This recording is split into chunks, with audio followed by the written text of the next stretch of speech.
DeAndre Swift headed to the Chicago Bears, a 3-year, $24 million deal. They now signed Kevin Byard to a 2-year deal worth $15 million as the base salary. So, gentlemen, they are reportedly sending a 4th-round pick to the Chargers for wide receiver Keenan Allen, the soon-to-be 32-year-old. Where the Justin Fields era in Chicago is ending after just 3 seasons. Adam Schefter reporting that the Bears are trading the former 11th overall pick to the Steelers in exchange for a conditional 6th-round pick in next year's draft. But Fields will not compete for the starting job. That position in Pittsburgh belongs to Russell Wilson. With the first pick in the 2024 NFL Draft, the Chicago Bears select Caleb Williams. Quarterback. With the 9th pick in the 2024 NFL Draft, the Chicago Bears select Rome Odunze. Wide receiver, Washington.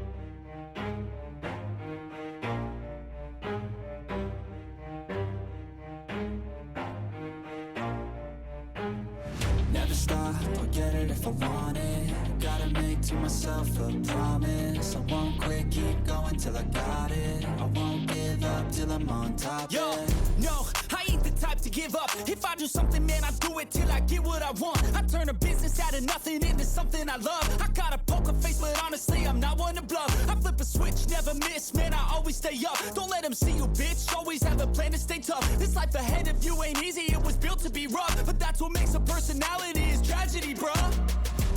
So keep your head on your shoulders. Now we ain't out here moving rocks, we out here moving boulders. Now we ain't getting posterized, we out here making posters. And we ain't got nothing to hide, we move forward like soldiers. You better wake up for the pay stub or you'll pay up. Don't make love to the game, bruh, fuck the game up. Change up, rearrange stuff to your greatness. Famous for the way up, play the game, bruh. Never stop, I'll get it if I want it. Gotta make to myself a promise. I won't quit, keep going till I got it. I won't give up till I'm on top, yeah.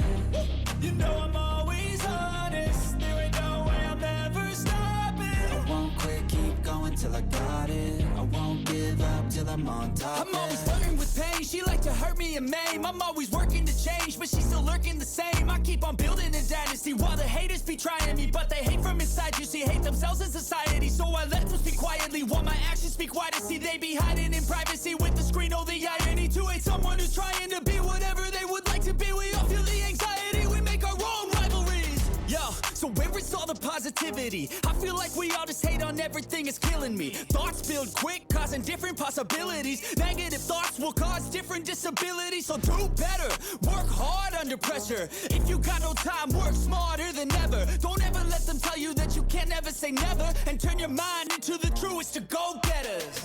Never stop, I'll get it if I want it. Welcome ESGN Nation, and welcome to another episode here today with the Chicago Bears franchise, as we're back here today with another Chicago Bears Bear Down podcast. And today we are looking at what's going on here for the playoffs, as we are getting ready to enter in the first round of the playoffs. And I'm hoping today will be a quick video, as of course, if you can't tell already, we are doing this in a live commentary setting, so I do apologize if you hear any crazy background noise or whatever in that case here, but we are trying something new here today. I haven't really done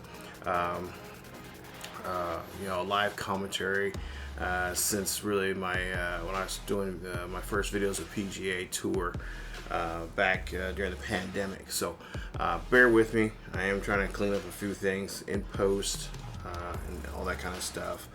But today we are looking at the Bears. As you see here, we're 17-0. We finished the regular season, and we're going to get ready to look at some of these storylines coming up here. And of course, we also got we'll show the bracket here. Matter of fact, right now we'll show what the teams look like, who are, of course, get first round buys, which are, of course, us for the NFC. And then over on the AFC, it is the Kansas City Chiefs. We'll obviously look at this. We'll talk about this here just a quick bit here. But live commentary is different for me. I really haven't, like I said, haven't done it for a while. So it is something new, something different. I'm trying to get out of my little comfort zone that I have when it comes to commentary, and try more of the more live commentary for you guys. With that being said, let's talk about the Bears here. Of course, Bears going perfect for the first time here in this series. Last year we lost our first game against the Packers back in week, I don't know, it was like week 9 or 10 or something like that. It was after we came back from the European trip. But I feel like that was the focal point of the series so far here, is Caleb Williams has really turned things around for this team. And not saying the team was bad or anything, but they seem like they're playing a lot more swagger, a lot more confidence, and that's been really helpful going into season 2. Now, of course, season 2 we started off really well, and then all of a sudden we ended up getting an injury because Swift got hurt. I'm not for sure what week that was. I'm gonna actually look and see here. Look through the stats here. I want to say it was in the first couple of weeks. I want to say was it the Rams game that he got hurt? Let's look and see here. Yeah. Okay, no, it was the game before. It was the game before. So it was the Browns game. Maybe that's when he got hurt. Yeah. Oh, yeah. Okay, so yeah, it was this game. So the Browns game was the game that he got hurt, which would have been week 3. And, of course, we had a lot of primetime games coming up, and I kind of figure, it's in my head, I kind of figured that's what's the case. He wasn't really taking care of himself, and, of course, he does get the ball. He's had the ball is handed to him more often than anybody, with the quarterback, of course, being the first person to always have the ball. But ever since week 3, we've actually feel like we've grown and gotten stronger and gotten better. We've had a couple of close games.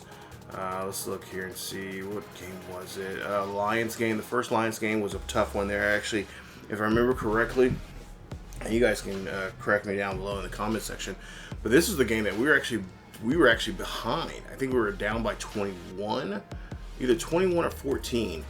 And then we came back the second half, and no pun intended, roared back and got back and won that game there on the road there in Detroit. So that was a good game for us to really step up. And like I said, our halfback has been, Johnson and Homer have been just lights out when it comes to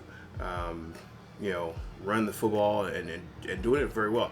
Maybe not getting 100+ yards a game like Swift was we're accustomed to seeing Swift. Of course, he wasn't always getting 100 yards a game. But for the most part here, Johnson did a great job. As a matter of fact, I think if I remember correctly, I just seen this when we were looking through this. Let's see this game here. Okay, yeah, that was the game he got hurt. What was it? It was this. Yeah, it was the Rams game. The Rams game here, if you look at the numbers here, Johnson did a great job there. 31 carries, 248 yards, 2 rushing touchdowns, 4 broken tackles. That was his debut as a starter, and he really just tore it up and just did a great job of having a really great performance on the field there for us.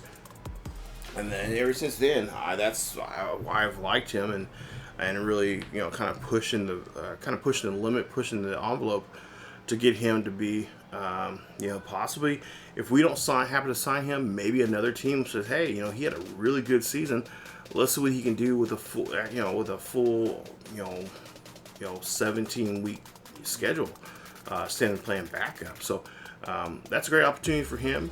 When it comes to his contract in the future, making a good bargaining, showing that he's not just a backup, but he could be potentially be a starter for us, or for any organization out there.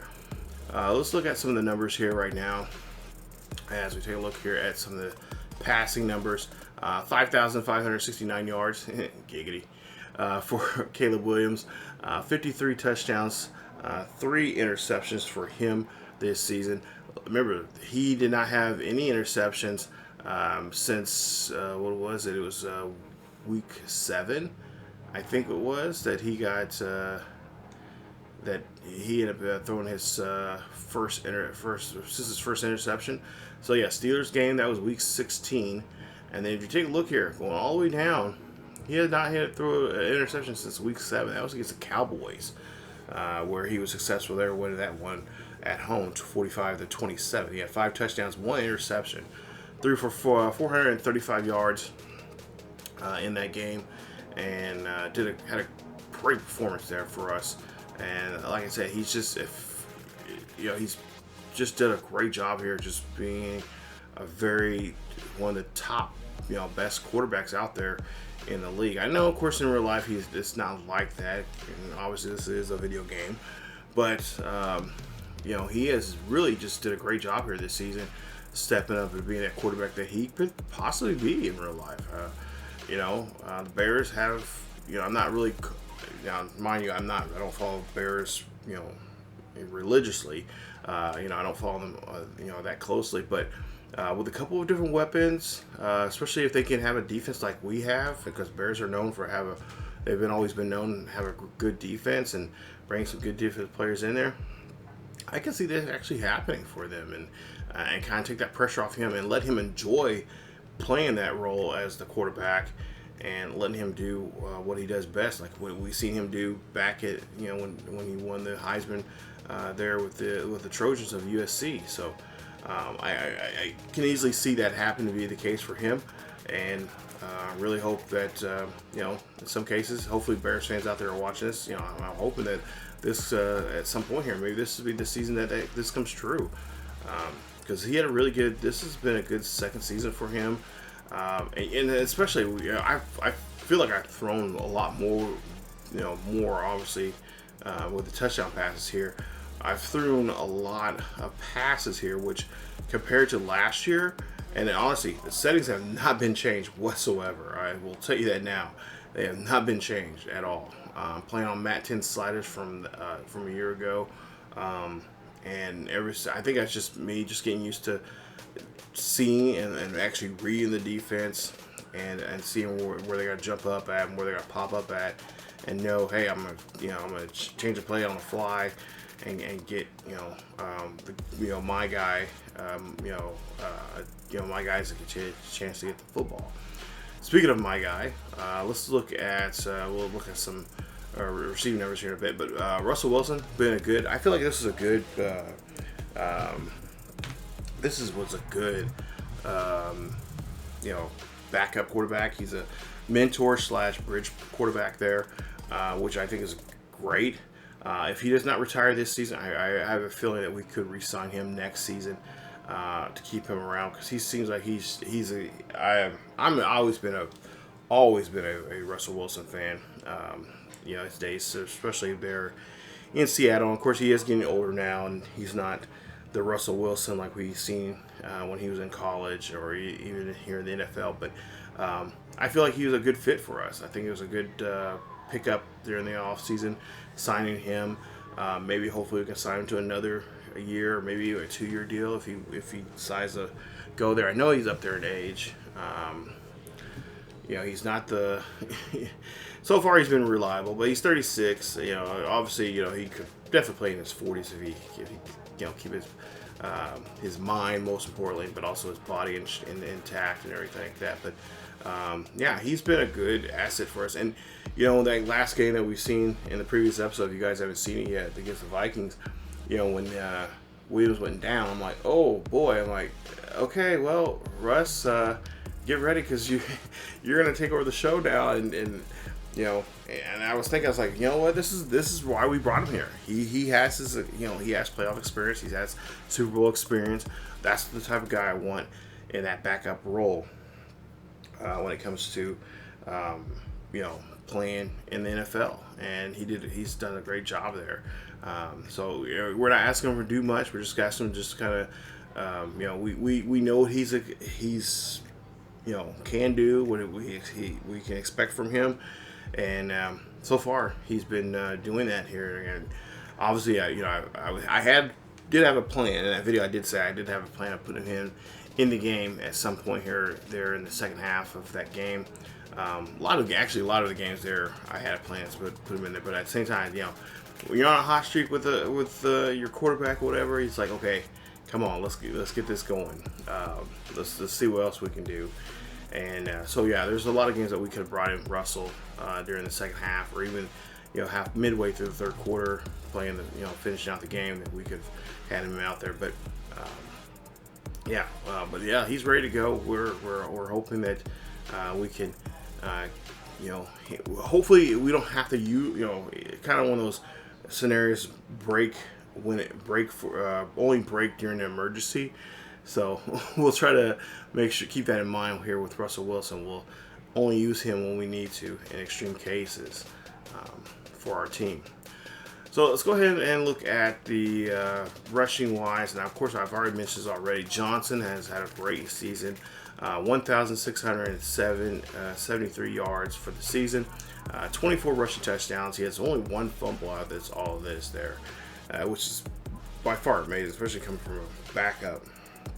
I know in years past I've always had a situation where my second string back is always fumbling the football. I'm like, what is the deal, dude? Like, we need you need to be ready, like ready to go. That's why in my college football series I always have almost like a two-back system where, yeah, I wanted to get the second back, get him, you know, a couple of reps, you know, get him somewhere anywhere from 15 to 20 reps in a game, so he knows he's ready. We have him, you know, kind of warmed up, ready to go every single game in case there is a possibility of him, you know, being brought in the game for whatever reason. Okay, of course, the man we're missing right now and we're hoping to bring back is, of course, DeAndre Swift. 288 yards there for the season. By far, I would imagine this is by far his lowest season. He has 5 rushing touchdowns. Of course, he's had 11 broken tackles this year. His longest run was 38 yards. And overall, you know, we miss him. And hopefully he will come back and be stronger than before. Like I said, with the slider I've used here for this series, and Matt 10 slide, I like it. But I did have seeing the injuries that we're getting, because at first I was like, man, I'm not getting any injuries. And then when I bumped it up to a little higher than what it was, like, oh snap, we're getting too many. Now since then, since I've changed the slider, I kind of found the happy medium between the two. From what he suggested, and even he went back and said that the slider set from the most recent set of sliders he made it was even still too high. So I told him that I found a little, at least from my gameplays and from my testing that I've done, what I've noticed in games is that there is a mixture of some serious injuries and some short-term injuries, and obviously, you know, it's the NFL. They're going to get hurt. They're going to get banged up. But, you know, you don't want the guys to get, you don't want all your. I know one test I was running, like majority of the league's top players were like out either for like half the season or for this season. It's like, wow, like what is going on in that slider set there? Receiving wise, of course, great season here with Cole Clement. He is my boy. I love him to death. He is a clutch for me, for at least in me in this series here. 2,098 yards there for him, 13 touchdowns. His longest catch, I should say, is 44 yards. Awesome year for him, and I'm really happy to see. Unfortunately, I don't think we met that goal that we had for the two top wide receivers. I forgot what the number was that we had to get. I think that's one of the scenarios that we'll hopefully run into here, which we'll see here later on in this video. Roman Dute, 1,705 yards, 22 touchdowns. A good year for him. Definitely not a slump at all. I want to say this year's numbers were okay. Yeah, they're better. They're better. Two more touchdowns that he had this year compared to last year. Obviously, a lot more catches, and of course, almost yards. So yeah, he's getting better. So he's getting stronger.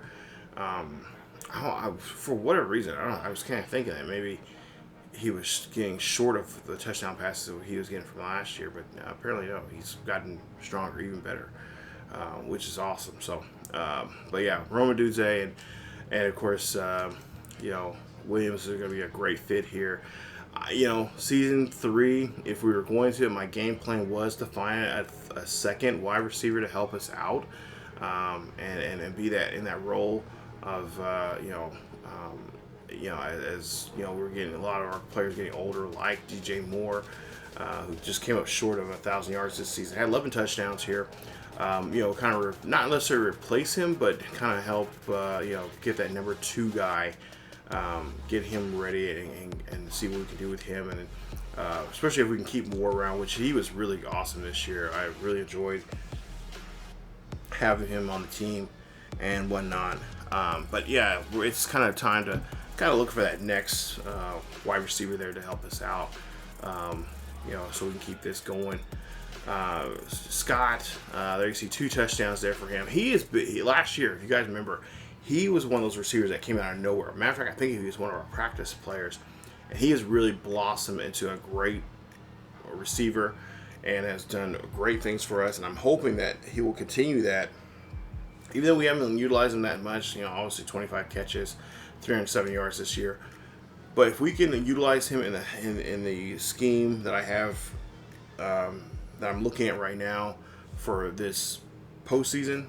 And it go run and hopefully have another great run in the run to the hopefully up to get to the Super Bowl and have a great time there. He did a great job for us there last season, the postseason, and I want to give him his flowers and get him more involved here in this second part of the season.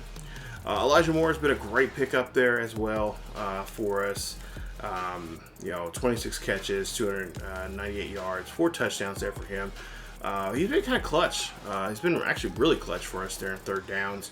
I want to see more with him. I think he's kind of like that dark horse, kind of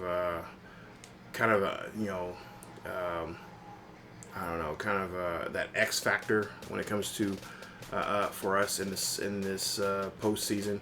I really think he is going to be, making some really big catches that are going to be very helpful for us and get us even deeper into the playoffs. And then, of course, there you see Everett, Ross, there you see Johnson again. So, yeah, great year for our guys here, receiving-wise and everything else. I really like the numbers I'm seeing. Sacks wise, here you see Curry, a rookie. Of course, he is a rookie. He's given up 4. He's allowed 4 sacks. Jones with 3. But Curry, he's getting there. I think we have now his official, a superstar dev. So he is now a superstar dev, and he's only gonna get better. He's just got to get more time out there. Obviously, as a center for us, he's 80 overall. Looks like he's about to get another XP bump and more skill points there. So if we can, really work on that pass protector as well as work on power and other stuff like that, he's a scheme fit, and he works best for us. And I really enjoy what he has been doing here so far here in Chicago. I think that was a good pick for us last year as well in the draft. But we'll go down to defense, and of course, defense, as they say, wins championships. And that being said, we got some pretty good guys here that are definitely going to be here helping us out here, or been helping us out. Brister, of course, he's been here since the beginning of the series, 151 tackles, 9 TFLs, and 15 interceptions. But the guy I'm really happy about here, this is his 6th year or 8th year here in the NFL. His first year with us, that is Jerome Baker. We'll look at Baker's numbers here. He's a star dev. He's an outside linebacker. He actually took this spot position from Solwell, who we've been trying to swap him and out as best as we possibly can. But Solwell, don't get me wrong, Noah Solwell is still one of our. He's gonna be our guy. I think in some aspects here we're gonna have to You know, figure out maybe I kind of want to put Sawell on the defensive line, maybe as an edge rusher of some sort here. But yeah, Baker's been doing a great job here for us. Like I said, we've been kind of bouncing the two back and forth with one another. Sawell may not have the numbers like he did last year, because last year he was just, you know, on the field all the, you know, majority of the time. But yeah, looking at Baker's numbers here this year and what he's done here for us. Last year, you know, of course, he was with Seattle. He only had 6 TFLs, 4 interceptions, which would have been nice if we had, you know, some more interceptions there for us this year, because he only has 2. But tackle-wise, he looked like he's really jumped up in tackles. By far his second most, because in 2019 when he was with Miami, he had 122. So he's definitely getting back in that form there. It looks like he feels like Chicago is a good place for him, which is awesome. Because like I said, last year there in Seattle, it looked like he was not really they were not letting him get to the ball that well. Yeah, he's also had 3 forced fumbles this year. Yeah, so he's been having a good, and not to mention a touchdown there. So as well. So yeah, I feel like this is the right place for him, and he's been doing a great job showing that off for us. Edmonds, of course, he's been a monster as of late here in the last couple of episodes you guys have seen. He's been just terrorizing quarterbacks. Right now he has 4.5 sacks. He has 2 interceptions, 13 TFLs, and 120 tackles for him this season. Bayard also, as well, has been playing very well here in the last couple of episodes. There in the safety position. Jalen Johnson, what can we say about him? What I haven't said already. Jalen Johnson just doing an excellent job.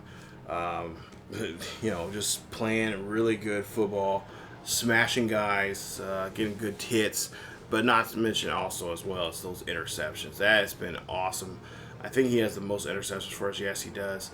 He has the most interceptions there for us this season. So he's been doing a great job of you know, getting to the quarterback, or getting to, you know, watching the quarterback's eyes and making some good interceptions. I think he might have, yes, he has 1 defensive touchdown there for us this season. So he's been just playing really well for us, and I really enjoy seeing what he is doing there on the field. Gordon doing well as there as well. 70 tackles, 5 TFLs, 4 interceptions. Who were some other guys? Stevenson. I was a little scared there towards the end of that game there against the Vikings, but he's gonna be all right. He's of course one of our corners. 49 tackles, 3 TFLs there, and 3 interceptions from him.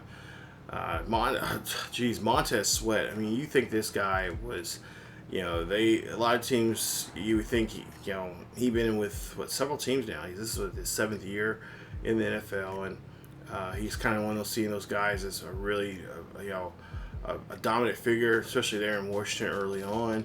You see his numbers there. But this year, he is really, look at this.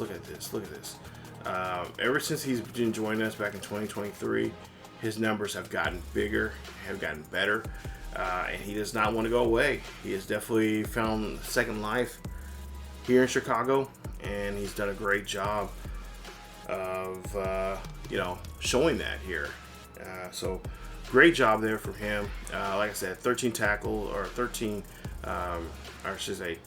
tackles, 21 TFLs, and 13 sacks this season. He's been roughing guys up. He even has a touchdown there as well. That was just actually a couple episodes ago that he got that. So that's nice to see. And a veteran player like that has been very helpful for us on that defensive line. TJ Edwards, there you see him. Another one of my favorites. 70 tackles, 10 TFLs, 4.5 sacks there for him. Of course, he just recently came back from injury. But we're glad that he's healthy and ready to go, and especially in time for the playoffs with him. Of course, he does have a safety. Got a nice safety there a couple weeks back there. But it's been nice seeing him back in the game here. We've been missing him, especially in that linebacker role. Not saying that the backups haven't been doing anything there, but has just been nice seeing him come back into action. Jonathan Owens, 38 tackles, TFL there for him. I'll go just down the list here. Dexter, of course, Dexter, I'm kind of a little disappointed there in the last couple games there. He's been kind of undisciplined, getting to the quarterback too late and causing us to give up some yardage there when it comes to penalties. But 31 tackles, 19 TFLs, and of course 7.5 sacks for us this season. The rookie, Danny Hill, who's been doing a great job. I kind of want to move Hill. I want to switch Hill and Swift around, or Sweat, I should say, not Swift, Sweat. Danny, he not the we're the rookie year is always hard to measure because it's different than when he was in college, compared to what he was to the NFL right now. But there you see his numbers: 31 TFLs, 14 TFLs, 7.5 sacks. I think those are good numbers there. Of course, the talking heads, which you'll see here in a bit, have said that is not good enough, and I think that's good. He needs time to develop a little bit more.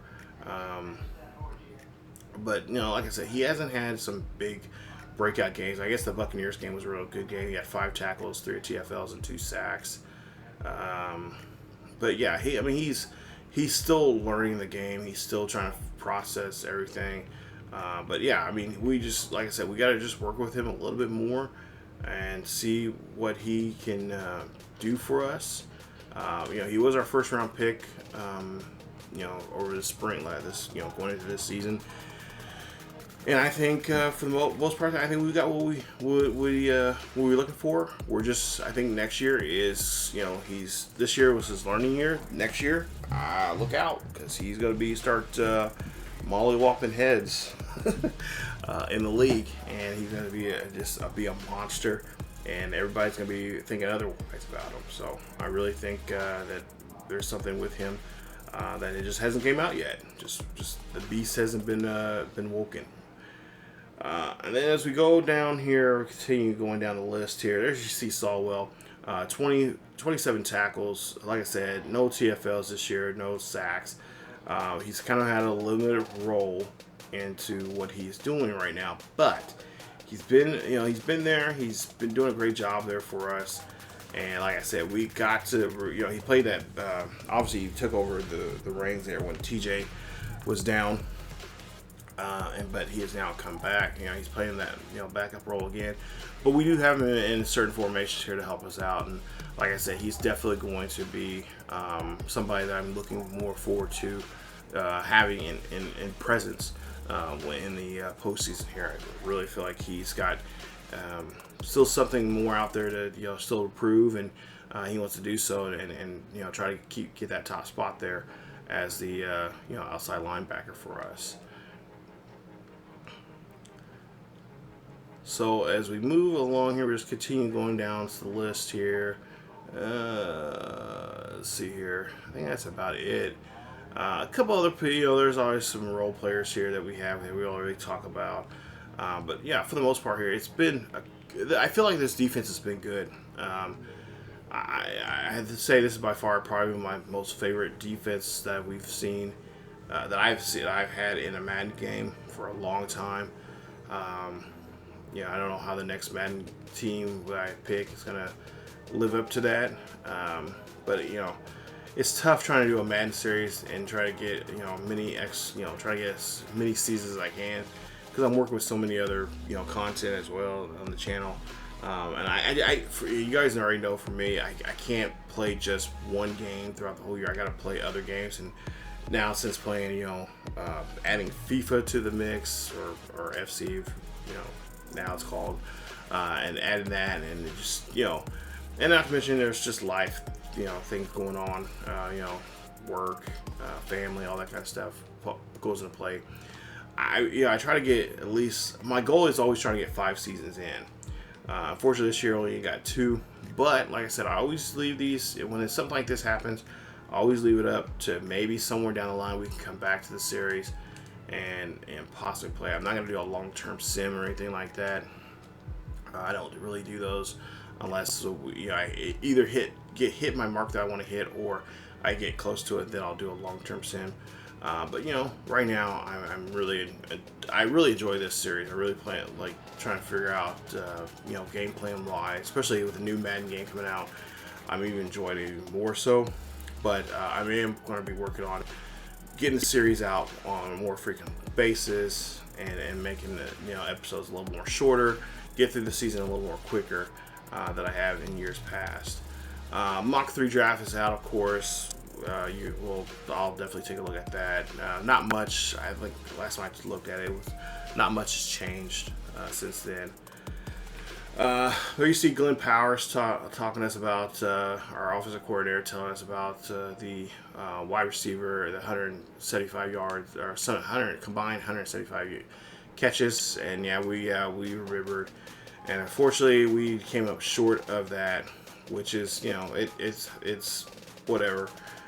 But our head coach said he's going to take the heat for it, so it's just part of the job of being a head coach. And then, of course, first round expectations. I know they had a high expectation on us. And there you see talking about Danny Hill, and of course, he didn't meet whatever the goals were that we had for him. And sometimes it, just like I said, it works. Sometimes it doesn't. The times we have there's other like, oh wait a minute, this guy's actually doing pretty good. Okay, let's see what we can do with him. And try to get his, and it gets lost in the shuffle. It happens, but we're not gonna, can't cry over spilled milk. So, just gonna kind of move on from that. And then offensive coordinator here, got a new message from him. Let's see what this is all about. And okay, so we got, of course, our bye week's coming up here. That's what we're in right now. And let's see. Okay, so he wants to know what our secret weapon's going to be. Well, I think I've already said this already. Who I think our secret weapon's going to be, and it's going to have to be wide receiver number 3. It's going to be Elijah Moore. I think he's going to be a player that it's going to be really, he's going to be really important for us in this game, in this, this run here that we're on, especially on third downs, short yardage type stuff. Let's make sure he works. Well, I want to say spec catch, but let's have him work on route running. Let's do that. Let's see what he does with route running. Hopefully he'll get better with that. Okay, great. Okay, so just talking to our offensive coordinator about our game plan for coming up, and there you see he'll get a 5+ boost in route running for the playoffs there. So never seen it coming. Yeah, definitely that is going to be a game plan that I'm looking forward to try to execute there when it comes to the passing game here.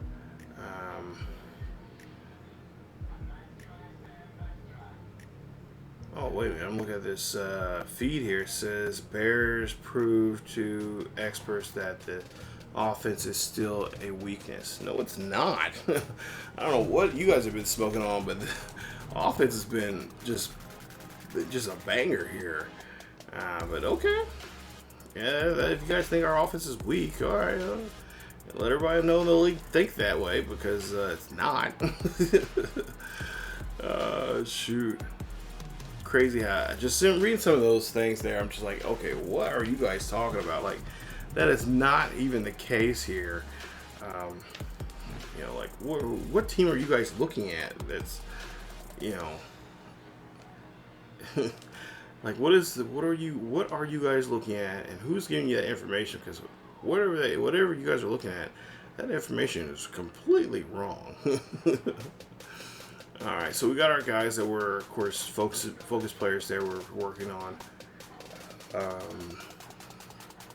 Let's see. Oh, I'm gonna say too, Kareem Douglas. He's another rookie of ours that we picked up late this season, and of course he came back. He had a pretty good season there, and I'm really hoping that we can get him more involved and get ready to go as well when in this postseason as well. I got some ideas and some you know, some things I kind of want to work on when it comes to him and that game, when it comes to the postseason and whatnot. So yeah, we'll definitely have to get him involved as well. All right, so looking at that, don't have to worry about that. Of course, I will get my skill points here, and skill points wise, I'm not gonna really bore you. You guys already know what this is all about. But anyway, you know, working on some different skills here. Main thing I've been trying to work on more of the defensive side things. Offense, you know, we'll probably towards the, you know, once we get into the actual off season, we'll throw some points there. But every so often, I've been throwing up points, mostly on the defensive side of things. Occasionally, I'll throw some on the offensive side if they need it. But defensively, that's why I said that's why I want to make this defense really strong and make sure that everything's going right there for us. Now, as for the playoffs, we'll look here and see. We already seen the bracket already. Oop, nope, don't want to go there. Let's take a look and see here. Bracket-wise, there you see the first, of course, wild card round for us on the NFC side. You got the 49ers, number 2 seed, taking on the number 7 seed Cowboys. That's a late game. No, it's the midday game. And then the early game is, of course, Eagles, Falcons. Eagles, number 3 seed. Falcons, number 6 seed. And then the number 4 seed, number 5 seed, of course, is the Saints and the Rams. That is the late game. Of course, you know, honestly, I think I said in the last video there, I would not mind seeing obviously the 49ers. I want to see them because it's going to be number 1 versus number 2 in the divisional round. So that's a good battle there between those two teams. But, you know, I have a sneaky feeling and sense that the Cowboys are going to probably get that seed, win that game there. And if they do, look out, because I'm like, okay, I'm chopping at the bit that just to make Dak look bad. But at the same time, I was looking at some of his numbers there, and Dak is actually he's been pretty decent this season. He's been putting up some pretty good numbers. Let's actually take a look at some of those numbers here.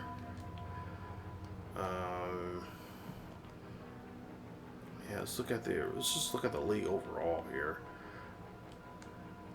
But Dak's been putting up some pretty good numbers here. Yeah, 4,554 or 45 yards for him. 39 touchdowns, 14 interceptions. He's completed 70% of his passes.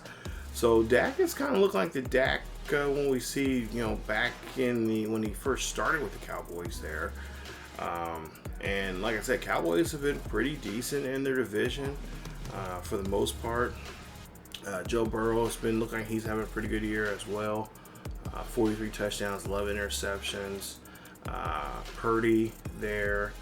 Mahomes, 4,298 for him. He's had 48 touchdowns and 13 interceptions. This has been a battle between Mahomes and Williams for that touchdown spot there.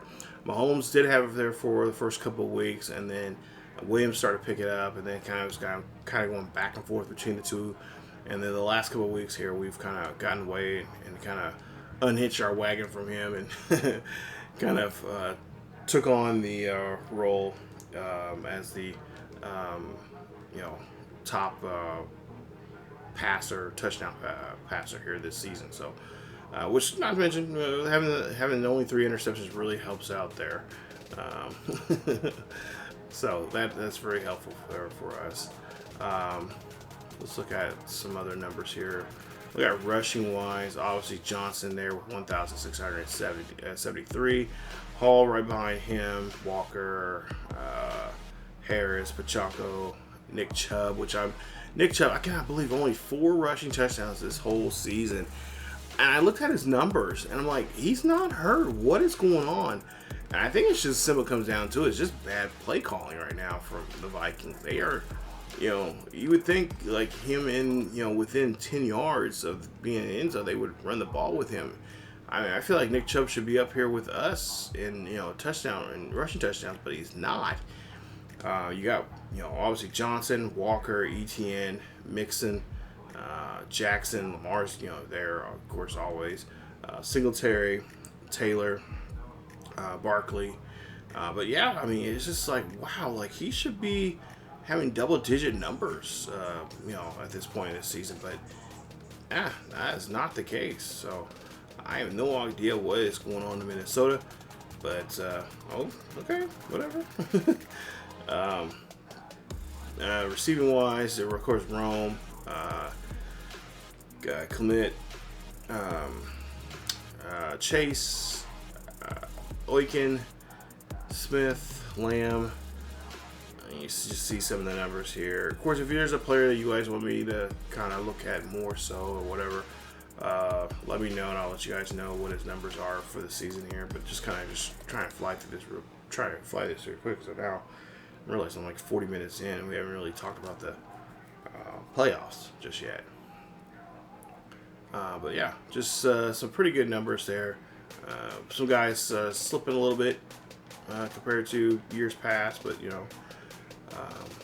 that's going to happen because regression. I do have regression on, make it more realistic. Regression is going to be take a good hit on if you're a player that's in your 30s.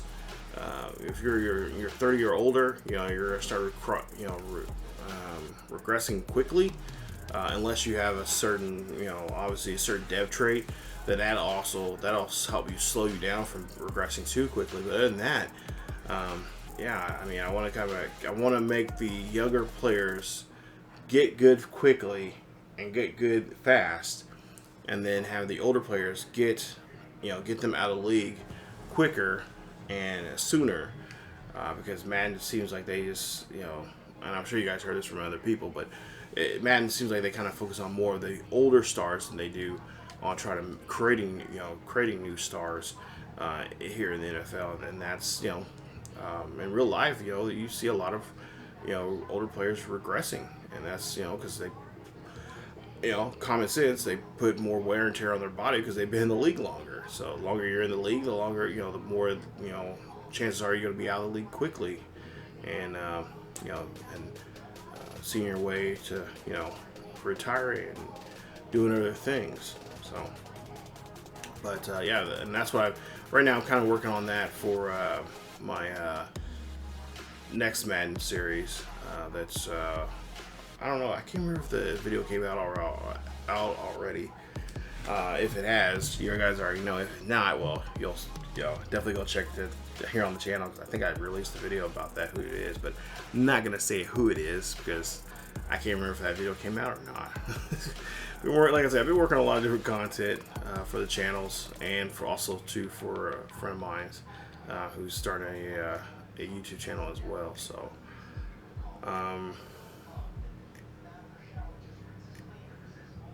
yeah, but it looks like it's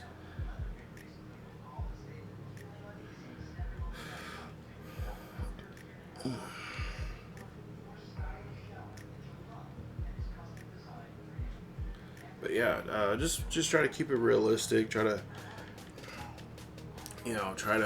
get those older players that are not really that well, or all that kind of stuff. Just try to get them out of the league, and try to also create new stars to make the league even stronger and better. And that's what this war.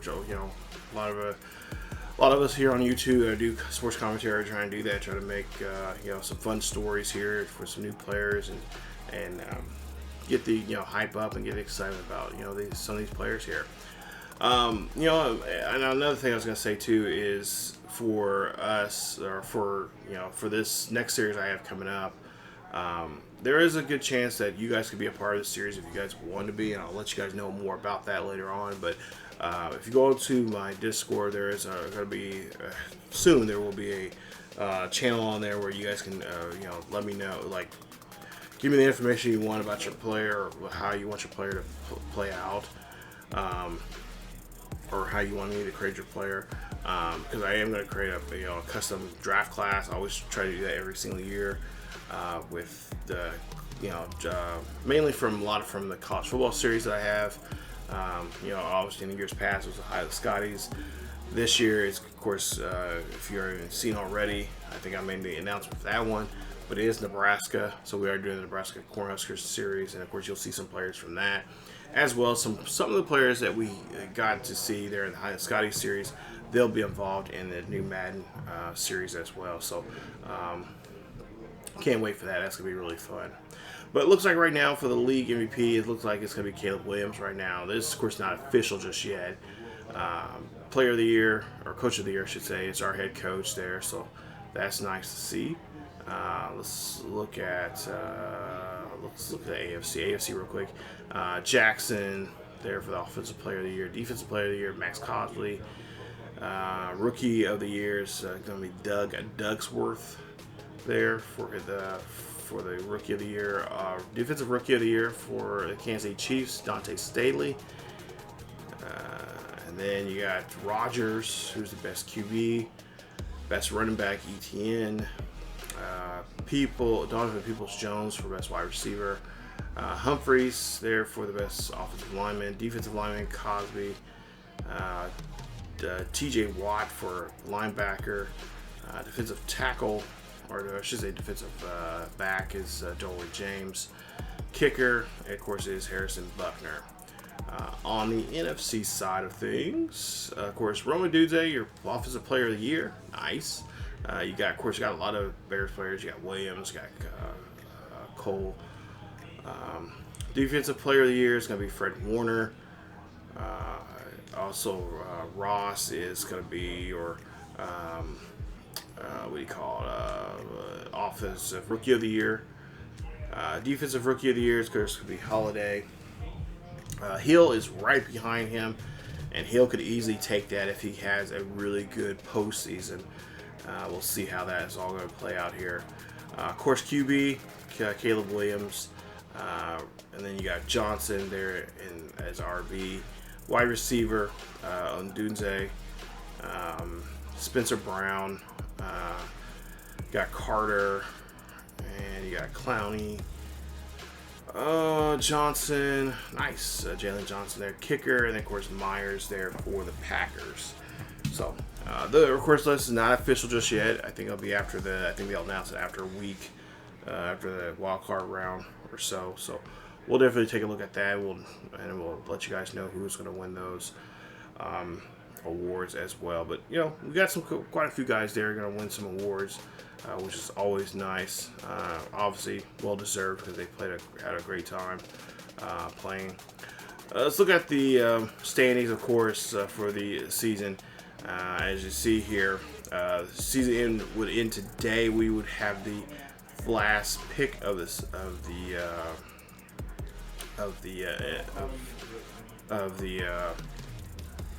NFL draft coming out. Detroit will, of course, get the first pick. As I'm really shocked and surprised. If you guys remember from when we started season 2 here, the Lions had quite a bit of money and brought in quite a bit of talent, and that talent has not produced anything. To the point where they even took, I even tried to have him sign, and he decided no, he was going to go to the Lions.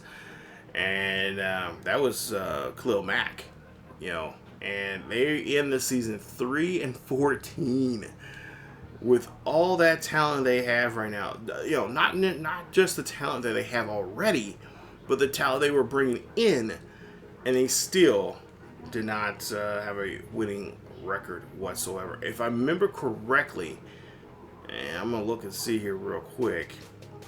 If I remember correctly, I don't think they won their first game until like almost near halfway through the season.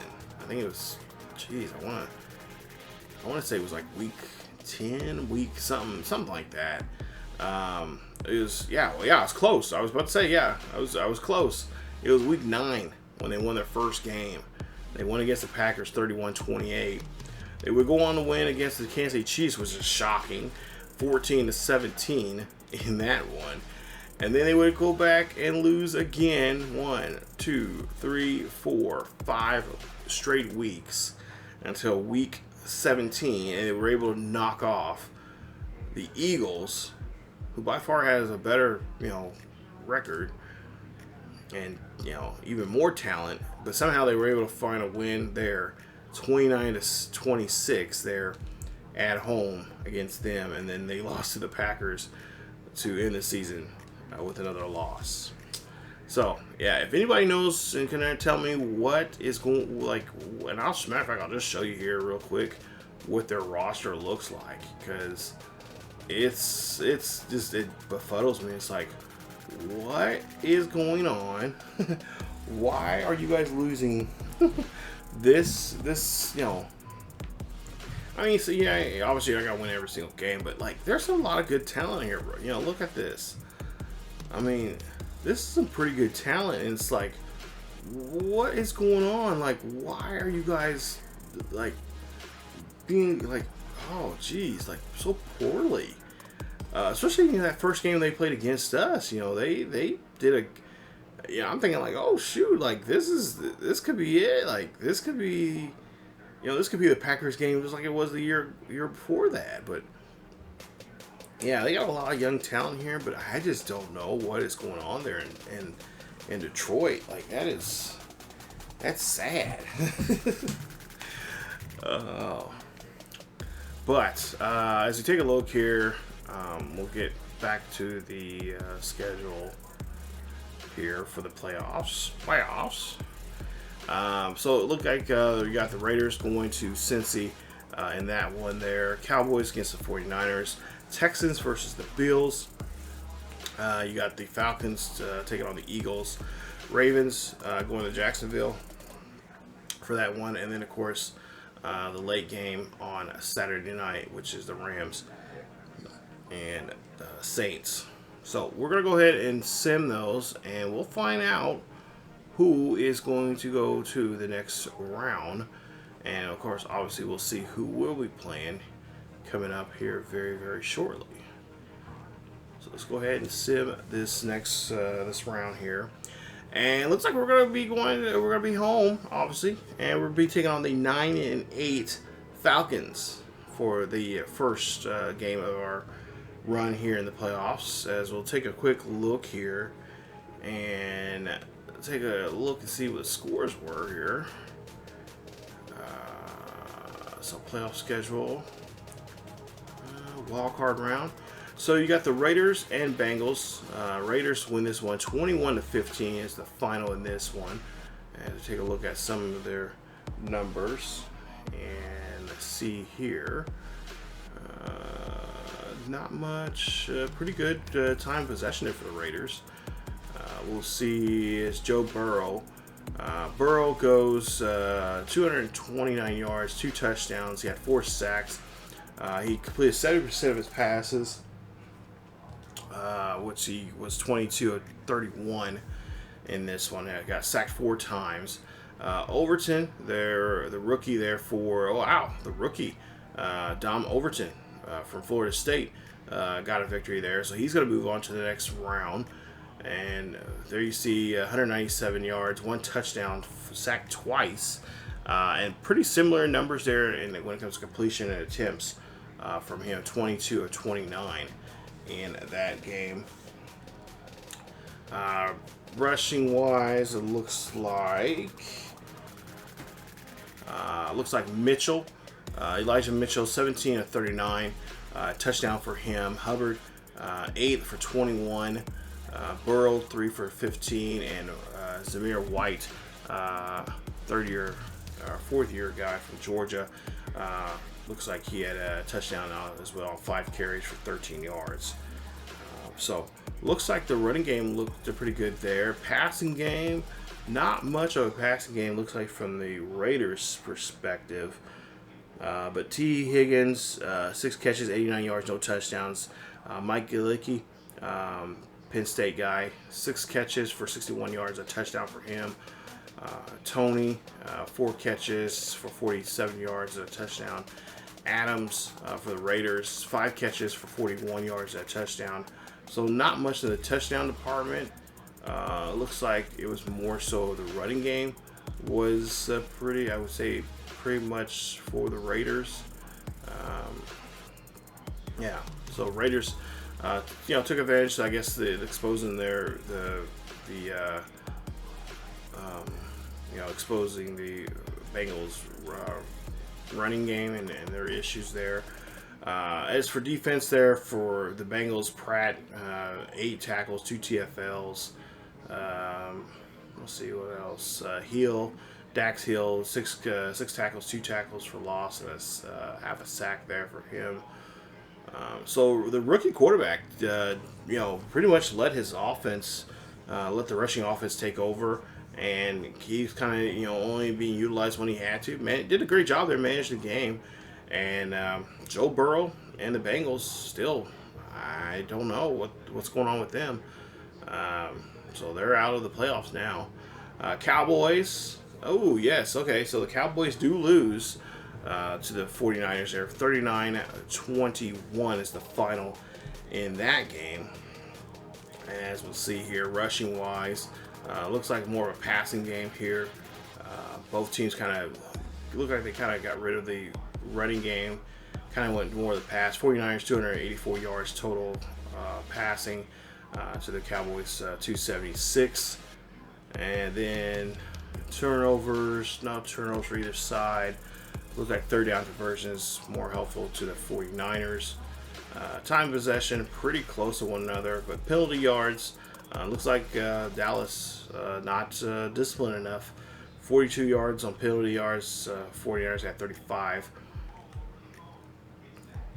Prescott 276 with 2 touchdowns, 6 sacks. He has had a 24 of 26. So he completed a lot of his He completed a lot of his passes there, which is great. But looks like Purdy did a better job getting yardage wise. 284, 2 touchdowns there for him, and looks like he got sacked twice. But let's see the running game here. Like I said, running game was abandoned. 13 of 28 for CMC. He had 2 rushing touchdowns. Prescott had 5 carries for 22 yards and a touchdown there. So it maybe came down to the defense. Defense might have been the ones that were, which put them in the spot where they're in. 10 receptions for 132 yards for Ben Boyle, the rookie from Texas. Kittle, 7 catches for 86 yards. Palmer, 4 catches for 71 and 2 touchdowns for him. Brandon Eichen, 3 for 63, a touchdown. Samuel, 6 for 60 and a touchdown for him. So it looks like more of the defensive side might have helped him out here in this game. Let's see the defensive numbers here when it comes to touchdowns. We're already, nope, neither. Okay, so it was just better defensive play came for the 49ers there. So that is definitely what I'm looking for here when it comes to that. So yeah, I don't have to worry about the Cowboys here, which is great. 49ers are a team like they are the number 2 team. So of course we'll have to take on whoever the lowest seed is. When it comes to that, or obviously it's going to be the Falcons. We'll look at their numbers here in a bit. But yeah, looks like it was a pretty good game there for the 49ers there. Okay, not bad at all. We'll see. Okay, so Bills Texans is next. Texans won 21-13 against the Bills. So Josh Allen again going to be knocked out of the playoffs here, unfortunately. Definitely, I've been enjoying watching the Hard Knocks, and especially with that team, what they're doing. I feel like I say this every year on my friend's podcast. He does talk about football and stuff like that, but I really do feel like this is, there's something magical, there's something special about that Bills team that I just want to know why are they not getting over the hump? And obviously, Patrick Mahomes is the biggest issue because, he's by far, have to admit he is by far the best QB right now in the AFC, which there's tons of other quarterbacks, but he's just kind of sets out, standing alone. But you know, Josh Allen is. I feel like Josh Allen's right there on his level, and it just kills me that they cannot get over. It's like, geez, like he's such a, you know, he's a really, at least what I've seen from the from the Hard Knocks series and other stuff I've seen of him and that team. They just seem like they get along very well. They, you know, they click with each other. There's something there that's missing that they need to have to get them over the hump into the, you know, to get them even deeper and maybe eventually get to the Super Bowl and win it. And I just don't know what that is. And just, I feel like that's the case here in this series here. But Josh Allen, 253 touchdown, interception, completed 70% of his passes. I feel like he may be throwing a little bit too much, 40 times during the game. But CJ Stroud, 155, a touchdown, interception. Got sacked once. He completed 15 of 22, 68% of his passes were completed there. I don't know what the deal is. Mixon, maybe it's just bad, you know, maybe it was just a couple of bad defensive errors on their part that they really just, and I mean, maybe it's coming down to just simple fundamental type stuff, but that seems like would be the case here there. And I know in my Bills series I did, that was something I always kind of stressed about. It's like the fundamentals are the things that are going to get you guys, you know, wins, and it's going to get you over the hump. And of course, we did, of course, win the Super Bowl, you know, 3 times in that series. I couldn't get to that 4th one there like I wanted to because of you know, the new game coming out. But yeah, when it comes down to it, and that goes for any team, it comes down to just the simple fundamentals for a team. But yeah, geez, they're definitely one of those underdog teams that I've always had a soft spot for. And especially now, you know, watching the Hard Knocks series and all that kind of stuff. And it's, of course, doing, you know, having a series here on YouTube with the Bills is kind of like they're definitely in my soft spot. They're, if, you know, anytime I see them play, I'm like, okay, I'm gonna sit down and watch them and see what they can do and see what's going on. But yeah, Falcons, of course, this is the game the team we're gonna have to worry about coming up in this next round. 20-17 is the final, as this looked like 304 yards total yards gain. They had 299 for the Eagles. Running game pretty much push, 93 yards, but the passing game looked like the Falcons did a little bit better with 211 to the 206 there to the Eagles. We played the Eagles already, I think, last year, and we did a good job there stopping Jalen Hurt. He's definitely going to be one of those quarterbacks that you definitely have to kind of just figure out a way how to stop him, because he loves to run the football if he's not getting his way, especially in the passing game. So Kirk Cousins is the quarterback here. 211, 2 touchdowns there. I think really and truly in this game, kind of gives my analysis of this and how Kirk Cousins is. He's not he's not young at all whatsoever. He's been in the league for 13 seasons. He's kind of a bridge quarterback here. I believe for us, they'll have him in that game. But if things turn to go south and go sour, I wouldn't expect that Penix Jr. will be in the game. I think he'll be a player that they'll definitely try to, you know, utilize. If they start him, that'll be like really fun to see. I'll be really enjoying that. But for us, we're gonna have to put a lot of pressure on Cousins. We got to make him very uncomfortable in that pocket and not let him get, you know, too comfortable back there. But yeah, that's something matter of fact, I think we played Atlanta last season, if I'm not mistaken, in a game. So yeah, or maybe it was this past season. I want to say it's more recent. I have to look at to see what our schedule was. But yeah, we'll definitely have to definitely put some pressure on him. I have to go back and I want to say we played him already this year. I really do. I feel like we've played him already here. Yeah, I think we have. As I think about it, I think we have. I think we played him already. So, and if I remember correctly, we did have to have him move the ball, like him get rid of the football a lot, which was very helpful for us in that game.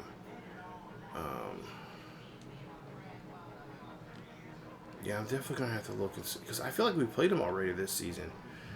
As for the Jaguars, they're going to move on to the next round. They're going to play. They played against Baltimore in that last wildcard round, but they'll move on to the next round, 27-16. There you see their numbers there as well, and looks like Trevor looked like only had one touchdown, 185 yards, no interceptions there in the game. He did get sacked 3 times. He was 19 of 26. He completed 73% of his passes. Lamar, surprising enough, almost had 300 yards in the game, had 1 touchdown, 1 interception, no sacks, but it looks like he was struggling a little bit there, and that's not like him. Look rushing wise. Okay, so ETN helped out quite a bit there with the rushing, 19 for 80. Lamar, 6 of 24, touchdown for him. Henry only had five carries for 23 yards. Wow, what is going on with Henry there? Of course, T-Law had a touchdown as well, so that was helpful. 4 carries for 17 yards there in that game. Let's see, receiving wise, Bateman 8 for 104. Andrews 6 for 73 and a touchdown there for him. Gabe Davis 2 for 17. Okay, so yeah, it looks like Trevor was getting a lot of help there from a lot of different, and not to mention helping himself in the running game as well. Defensively, of course, the Jags, if they're anything like how I built them in my Mission Recondition series, it's a fun defense. Really fun defense. A lot of guys that fly around. Just take a look at some of the numbers here. Looks like the defense did a good job there, really getting the defense or the offense a chance to stay in the game and get them good field position wise. So not bad at all from those guys, which I kind of expect that from them. Chapman had a nice interception. There's a rookie there. Let's see here. So yeah, they definitely that's how they were in my Mystery Condition series there on the second channel. They just did a great job of just especially just doing some damage to other teams there in the second half. They're really a good second half squad, and they can really close the door and make sure things are just shut down there quickly. Finally, it's the Rams versus the Saints, and the Saints will not move on. Rams will win 28-17 is our final in this one. As you take a look here and see time possession there, pretty key. Yeah, that will definitely hurt you. 45 yards and penalty yards there from the Saints. Justin Fields, 219, 3 touchdowns, 1 interception there. So good day there for him. Got sacked twice, completed 66% of his passes. Sandler, fortunately the rookie, got his team to the playoffs, but just could not get the playoff win. 227 with a touchdown. He got sacked once. Completed only 52% of his passes there. So a rough day for that rookie. Apparently they're not trusting Spencer Rattler there. But Sadler is seen as a quarterback of the future. So not just yet. He's outside looking in, but we'll see. Maybe next year will be the year that things will start clicking for him. But yeah, receiving wise, rushing wise, Justin 8 of 30, a touchdown for him.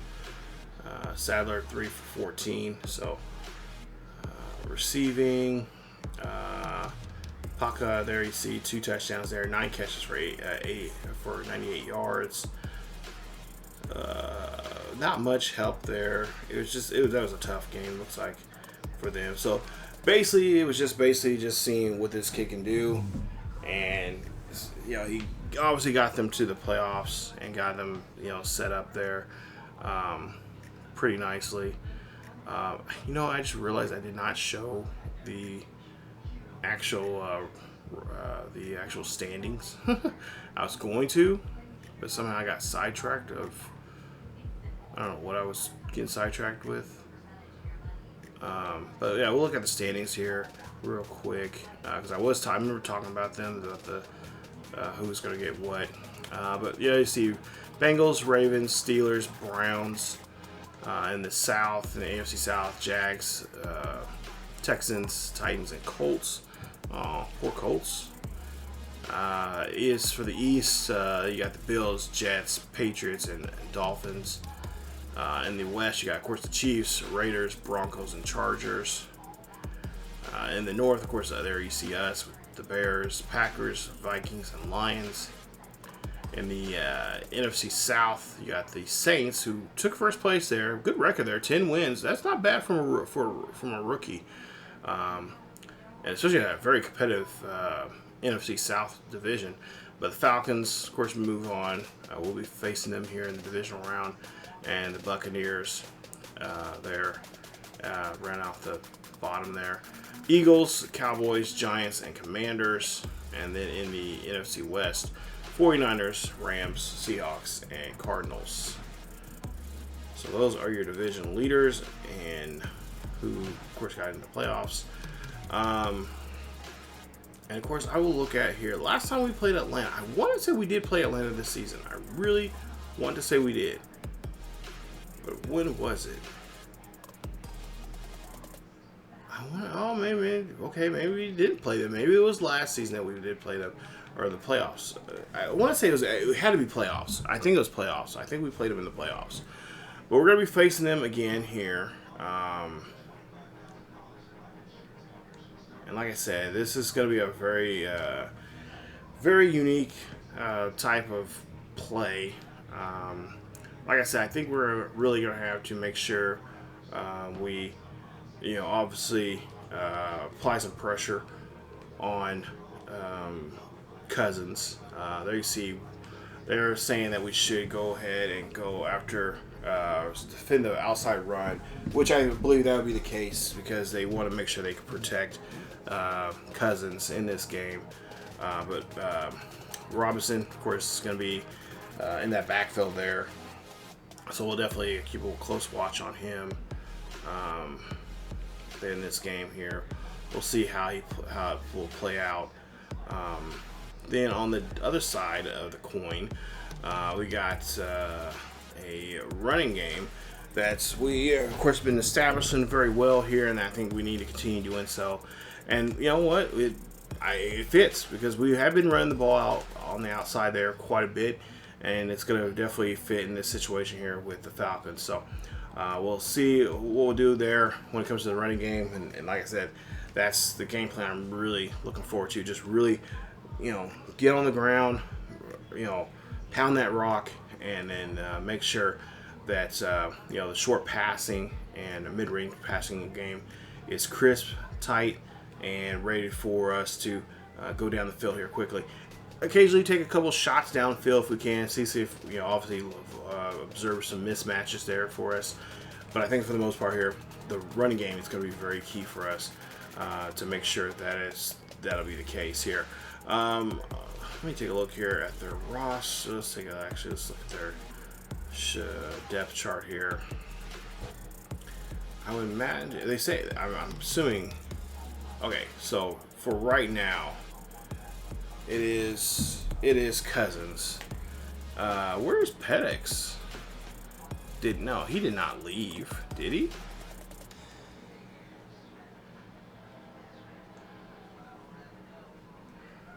Okay, wait a minute. Michael Penix should not have. Where did he go?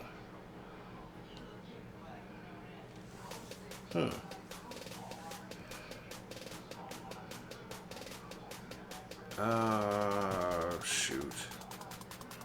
No, that's not it.